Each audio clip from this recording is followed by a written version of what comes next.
Let's make honey butter chicken wings, juicy tender chicken with rich buttery honey sauce. Season chicken with salt and pepper. Then, lightly coat with plain flour.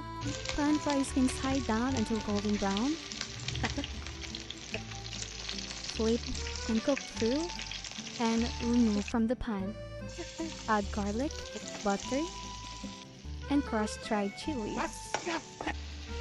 Stir in soy sauce, honey, sesame oil, and cornstarch slurry. Once the sauce is thickened, add the chicken wings and let it soak up all the flavor.